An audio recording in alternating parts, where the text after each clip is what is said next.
ఓకేనా? రూరల్ నియోజకవర్గం 21వ డివిజన్.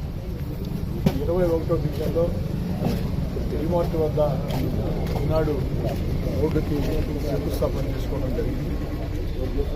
21వ డివిజన్లో చేపట్టాల్సిన అభివృద్ధి కార్యక్రమాలు చాలా ఉన్నాయి.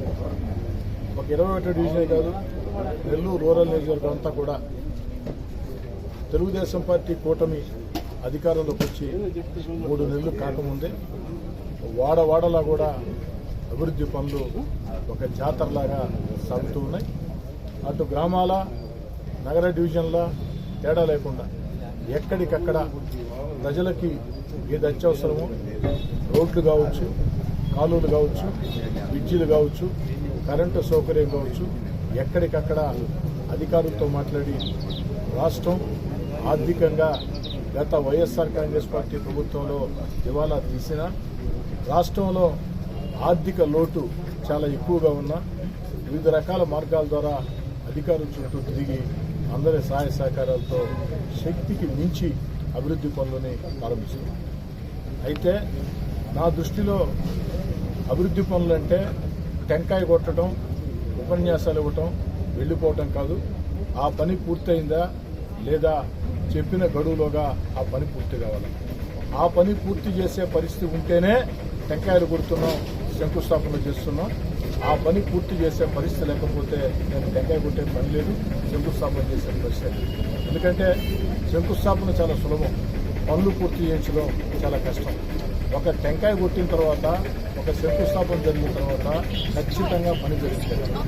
ముఖ్యంగా గత వైఎస్ఆర్ కాంగ్రెస్ పార్టీ ప్రభుత్వంలో ఆఖరి 16 నెలలు నేను వైఎస్ఆర్ కాంగ్రెస్ పార్టీకి దూరంగా జరిగిన తర్వాత ఇక్కడ వైఎస్ఆర్ కాంగ్రెస్ పార్టీ నాయకత్వం వహించినటువంటి నియోజకవర్గ నాయకులు కేవలం శంకుస్థాపనలకి టెంకాయలకి అభివృద్ధి అభివృద్ధి అభివృద్ధి అని మాటలకే పరిమితం అయ్యారు తప్ప ఎక్కడా కూడా చాలా పనులు కనీసం ప్రారంభం కాల, కొన్ని పనులు పూర్తి కాల, కొన్ని పనులు సగం ఆగిపోయినాయి, కొన్ని పనులు అసలే ప్రారంభం.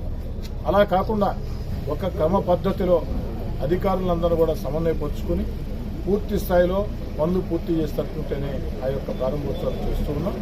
అయితే 21వ డివిజన్లో ఇంకా చేయాల్సిన పనులు చాలా ఉన్నాయి. ఈ సందర్భంగా ఈ యొక్క సిమెంట్ రోడ్డుకి శంకుస్థాపన చేసినటువంటి సందర్భంగా మాట ఇస్తూ ఉన్న 21వ డివిజన్ ప్రజలకి వచ్చే 2 నెలల్లో మరో 50 లక్షల రూపాయలు 21వ డివిజన్ అభివృద్ధి పనులకి ఇక్కడ ఈ యొక్క సిమెంట్ రోడ్డు కావాలని అడిగిన వెంటనే వారందరి స్థానిక ప్రజల కోరిక మేరకి, వారందరి అభ్యర్థన మేరకి ఈరోజు శంకుస్థాపనలు ప్రారంభించాం. వేగవంతంగా నాణ్యత ప్రమాణాలతో పూర్తి చేసి అందిస్తామని కూడా మాట ఇస్తూ వచ్చే 4 రోజులు కూడా ఇదే విధంగా వాడవాడలా కూడా ముఖ్యంగా అనేక చోట్ల కరెంటు సమస్యతో ప్రజలు ఇబ్బంది పడుతూ ఉన్నారు. వచ్చిరాని కరెంటుతో, సాలీసాలని కరెంటుతో ఇబ్బందులు పడుతూ ఉన్నారు. ఆ కరెంటు సమస్యలు మొత్తం పరిష్కారం అయ్యేదానికి రాష్ట్ర స్థాయి దగ్గర నుంచి జిల్లా స్థాయి దాకా కరెంటు అధికారులతో ప్రత్యేకంగా మాట్లాడటం జరిగింది. రాబోయే రోజుల్లో అంటే మరో సంవత్సరం రోజుల్లో నెల్లూరు రూరల్ నియోజకవర్గంలో కరెంటు సమస్య ఎక్కడా లేకుండా రాబోయే సంవత్సరం రోజుల్లో ఒక ప్రత్యేక ప్రణాళిక కూడా రూపొందించాం. ఆ యొక్క పనులు కూడా వేగవంతం చేసి వచ్చే సంవత్సరంలోపు రూరల్ నియోజకవర్గం ఎక్కడా కూడా కరెంటు సమస్య అన్నది లేకుండా చేస్తామని, ఇక అభివృద్ధి పనులు ఏదైతే ఇంకా కూడా నిధులు అనేక మార్గాల ద్వారా సాధించి ఇస్తామని చెప్పి మాట ఇస్తాం.